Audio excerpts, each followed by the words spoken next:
ओम शांति। कल्याणकारी बाबा हम सभी बच्चों का कल्याण करने के लिए आए हैं, इसीलिए यह समय को कल्याणकारी भी कहा जाता है। तो बाबा कहते हैं अपने कल्याण के साथ साथ दूसरे का भी कल्याण हम तभी कर सकेंगे जब हमको ये देह का अहंकार नहीं रहेगा। जितना हम देही अभिमानी बनेंगे और विशेष रूप से बाबा की याद में रहेंगे तो अपने विकर्मों का विनाश कर सकेंगे। तो इसके लिए याद का चार्ट रहना बहुत जरूरी है। कितना हम बाबा की याद में रहते हैं, बीच बीच में अपने कार्य व्यवहार को संभालते हुए भी याद का अभ्यास जरूरी है। और विशेष रूप से बाबा की याद जब हमको रहती है तो हमें सेवा भी परमात्मा की दी हुई स्मृति आती है। जैसे हनुमान जी के लिए दिखाया जाता है महावीर को सदा याद और सेवा भगवान की निरंतर पाठ बजाने वाले। तो बाबा कहते ये सब यादगार भी आप बच्चों का है। तो ऐसे हम बच्चों को भी बाबा के समान सेवाधारी बनना है। तो सुनते हैं 22/12/2022 आज विशेष सदगुरु बाबा का सद्गुरुवार का दिन सुनेंगे।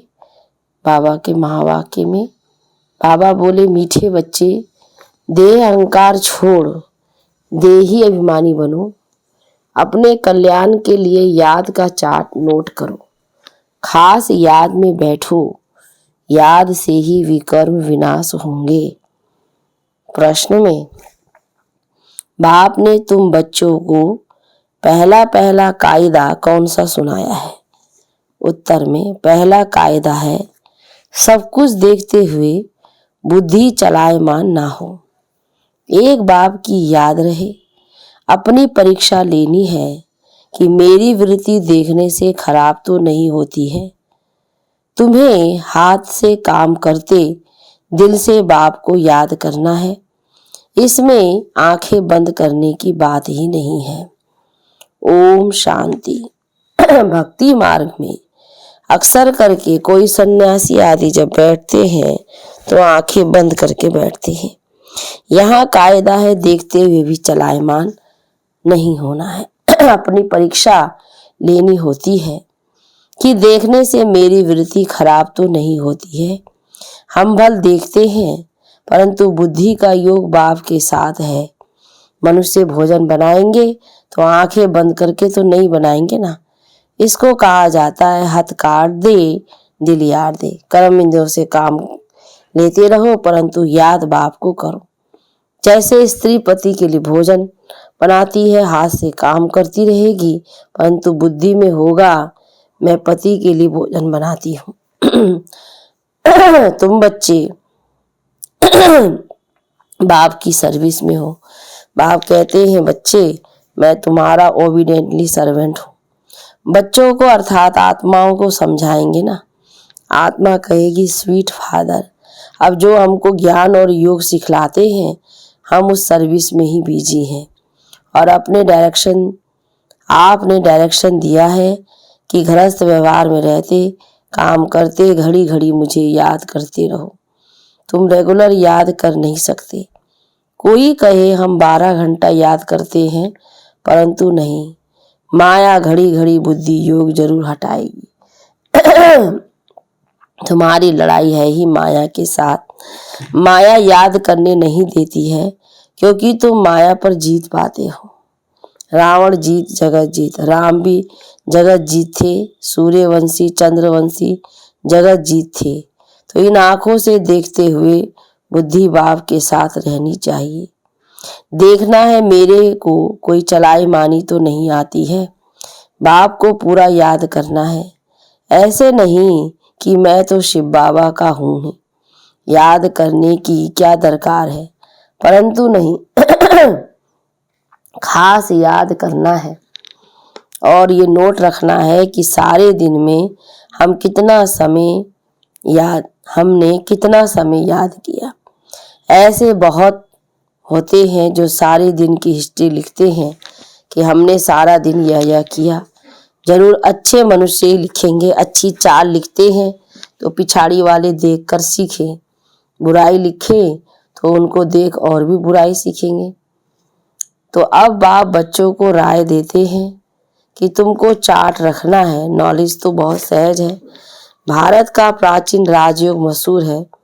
भक्ति मार्ग में अनेक प्रकार के हठ योग आदि सिखलाते हैं। उन्हों को ये पता नहीं है कि बाप ने कौन सा योग सिखलाया था। भल कोई कोई अक्षर भी है मनमना भव। देह से ही देह के सब संबंध छोड़ मामेकम याद करो।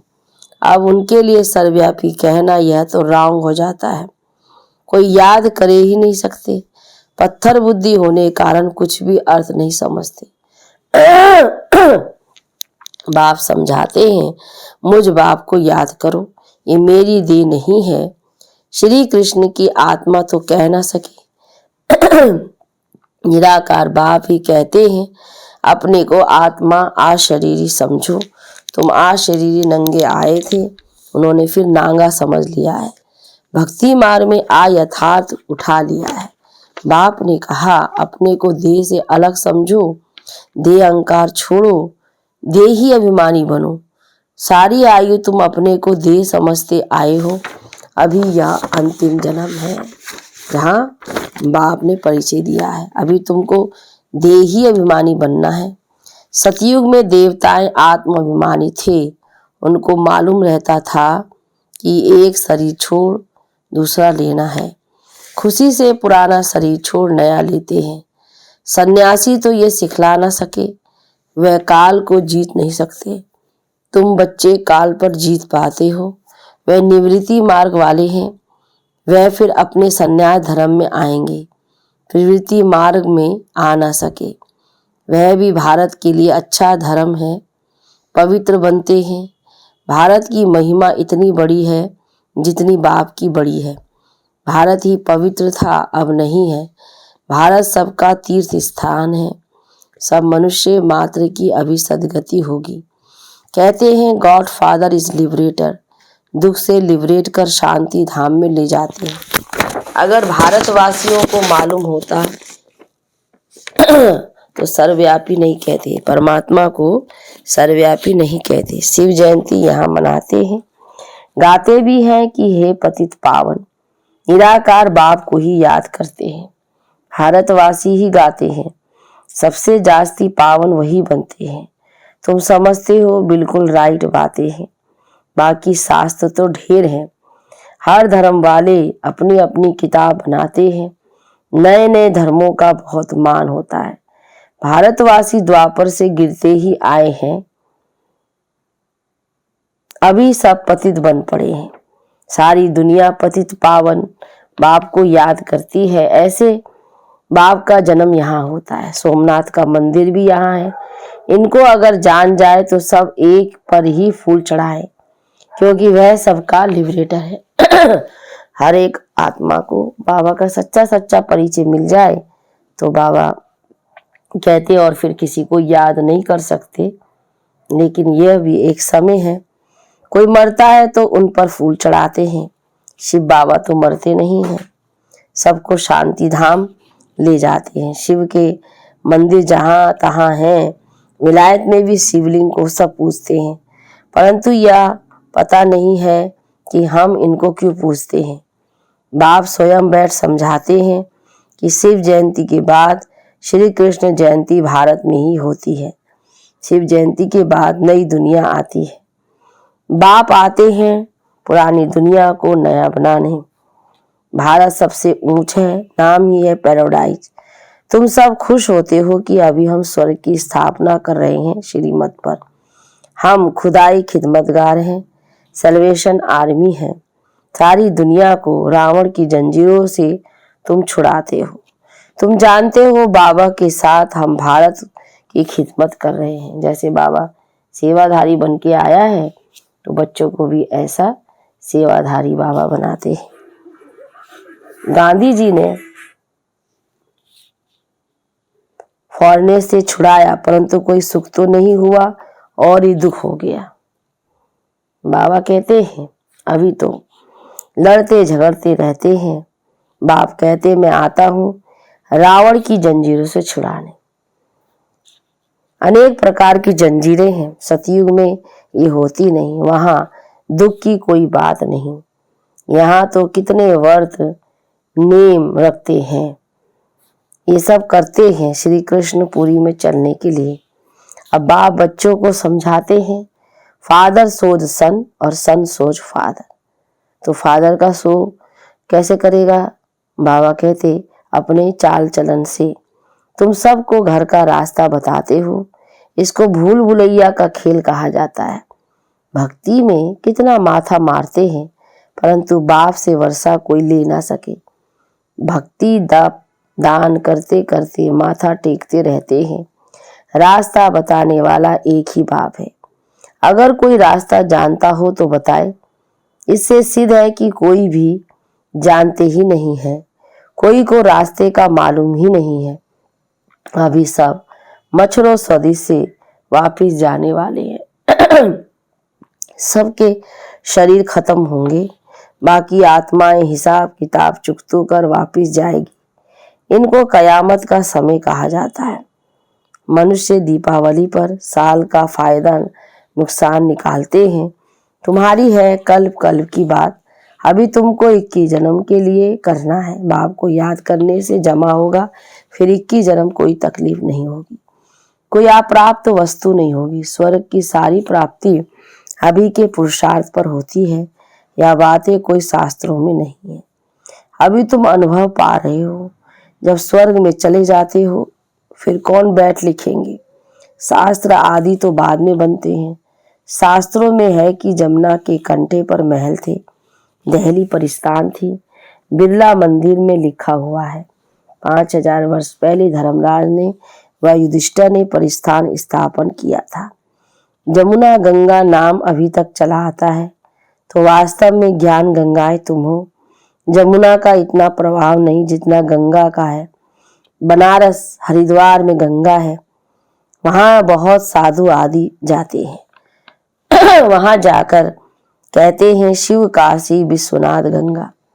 विश्वनाथ ने गंगा बहाई जटाओं से, ऐसे कहते हैं और समझते गंगा के कंठे पर रहने से हमारी मुक्ति हो जाएगी। बहुत जाकर काशी वास करते हैं। आगे बलि चढ़ते थे, अब कहते हैं हमारी मुक्ति हो जाएगी। तो देखो ज्ञान मार्ग में क्या बात है और भक्ति मार्ग में क्या बात है, तो कितना कंट्रास्ट है। आधा कल्प अनेक प्रकार की तकलीफें उठाई, देवियों पर जाकर बलि चढ़ी। अभी तुम बलि चढ़ते हो, ये सब कुछ ईश्वर का है। तो ईश्वर का सब कुछ तुम्हारा है, ईश्वर का सब कुछ स्वर्ग। तुम तो अब नरकवासी हो, बाप का बनकर फिर स्वर्गवासी बन रहे हो। बाप की श्रीमत पर पूरा चलना पड़े। शिव बाबा को तो मकान आदि बनाना नहीं है, वह तो दाता है। ये सब बच्चों के लिए है। शिव बाबा कहेंगे तुम बच्चे ही ट्रस्टी होकर संभालो। भक्ति मार्ग में कहते हैं शिव बाबा ये सब कुछ आपका दिया हुआ है। फिर जब वापस लेते तो कितना दुखी होते हैं। अब बाबा तुमसे लेते कुछ भी नहीं है। बाप सिर्फ कहते इनसे ममत मिटा दो, ट्रस्टी होकर गृहस्थ व्यवहार की संभाल करो, बाकी मैं लेकर क्या करूंगा। तुम्हारे लिए ही सेंटर खुलवाए हैं। ये हॉस्पिटल और कॉलेज कंबाइन है। हेल्थ और वेल्थ दोनों मिलती है। एजुकेशन को सोर्स ऑफ इनकम कहा जाता है। जितना जो पढ़ते हैं वह बाप से इतना वर्षा लेते हैं। पुरुषार्थ पूरा करना चाहिए।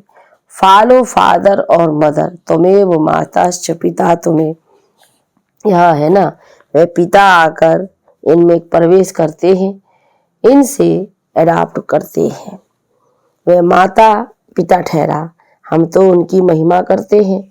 मैं इनके मुख द्वारा कहता हूँ तुम हमारे हो, तुमको मैंने अडॉप्ट किया है। फिर माताओं की संभाल के लिए सरस्वती को मुकर्रर करा है। तुम छोटे बच्चे तो नहीं हो। बाप कहते तुम हमारे बने, अच्छा ट्रस्टी होकर रहो। गृहस्थ व्यवहार की पूरी संभाल करो। सबसे अच्छा ये रूहानी हॉस्पिटल खोलना। शिव बाबा कहते हैं हम क्या संभाल करेंगे। ब्रह्मा बाबा के लिए भी कहते हैं ये क्या करेंगे। इनके पास जो कुछ था सो शिव बाबा को दे दिया, तो ट्रस्टी बनना पड़ता है। यहाँ तो सब कुछ बच्चों के लिए किया जाता है। तुम बच्चों को ही बाबा सब शिक्षाएं देते हैं। ऐसे नहीं ये मकान शिव बाबा व ब्रह्मा बाबा का है, सब कुछ बच्चों के लिए है। तुम ब्राह्मण बच्चे हो, इसमें झगड़े आदि की कोई बात नहीं है, सबकी कंबाइंड प्रॉपर्टी है। इतने सब ढेर बच्चे हो, पार्टीशन कुछ हो ना सके, गवर्नमेंट भी कुछ ना कर सके। ये ब्राह्मण बच्चों का है, सब मालिक है, सब बच्चे हैं, कोई गरीब कोई साहूकार, यहाँ सब आकर रहते हैं, कोई की प्रॉपर्टी नहीं है। लाखों की अंदाज में हो जाएंगे, सब कुछ तुम मीठे बच्चों के लिए है। तुम हो रूहानी बच्चे, तुम जितना प्यारे हो उतना लौकिक तो हो ना सके। वह शूद्र जाति के, तुम ब्राह्मण जाति के, इसलिए उनसे कनेक्शन टूट जाता है। बाबा कहते अब बाप आया है तो सच्चा कनेक्शन एक बाप से ब्राह्मण परिवार से रहेगा। सन्यासी यह नहीं कहेंगे ये तो सब तुम्हारे लिए है, मैं भी तुम्हारा हूँ। शिव बाबा कहते हैं मैं निष्काम सेवाधारी हूँ, मनुष्य तो निष्काम हो ना सके, जो करेगा उसका उनका फल जरूर मिलेगा। मैं फल नहीं ले सकता हूँ, पुरानी दुनिया पुराने शरीर में आकर प्रवेश करता हूँ। यहाँ मेरे लिए ये पुराना शरीर है, भक्ति में मेरे लिए बड़े बड़े मंदिर बनाते हैं। इस समय देखो मैं कहाँ बैठा हूँ, तो कितना गुहे राज बच्चों को समझाता हूँ। बाबा कोई सत्संग में थोड़ी ही मुरली चलाएगा, बच्चों को बहुत खुशी का पारा चढ़ता है। बाप बैठ बच्चों को पढ़ाते हैं, कैसे आकर पढ़ाते हैं यह तुम ही जानते हो, तो डरने की कोई बात नहीं है। सब बाप के बच्चे हैं, जो कुछ बनता है बच्चों के लिए। ऐसे नहीं सबको यहाँ आकर बैठ जाना है, तुमको तो अपने गृहस्थ व्यवहार में रहना है। सब आकर इकट्ठा रहे तो सारी दहली जितना तुम्हारे लिए चाहिए, ऐसा तो हो ना सके। फिर भी बाप से योग लगाते रहो तो विकर्ण विनाश होंगे, आत्मा गोल्डन एजेड बन जाएगी, तभी घर में जाएंगे। मम्मा बाबा मुआफिक इज्जत से काम होकर जाना है, इज्जत से पास होकर के बाबा ने कहा जाना है। कोई भी सजा खानी ना पड़े, धर्मराज के आगे झुकना ना पड़े। अच्छा मीठे मीठे सिकी लदे बच्चों प्रति माता पिता बाप दादा का याद प्यार और गुड मॉर्निंग। रूहानी बाप की रूहानी बच्चों को नमस्ते, रूहानी बच्चों की रूहानी बाप दादा को गुड मॉर्निंग, नमस्ते बाबा नमस्ते। धारणा के लिए मुख्य सार में पहली पॉइंट है श्रीमत पर खुदाई खिदमतगार बनना है। बाप का शो करने के लिए सबको घर का रास्ता बताना है, ट्रस्टी होकर सब कुछ संभालना है, किसी में भी ममत्व नहीं रखना है, माता पिता की माफिक इज्जत से पास होना है। वरदान में संपर्क संबंध में आते सदा संतुष्ट रहने और संतुष्ट करने वाले गुप्त पुरुषार्थी भव। विस्तार संगम युग संतुष्टता का युग है। यदि संगम पर संतुष्ट नहीं रहेंगे तो कब रहेंगे, इसलिए ना स्वयं में किसी भी प्रकार की खिटखिट ना हो, ना दूसरों के साथ संपर्क में आने में खिटखिट हो।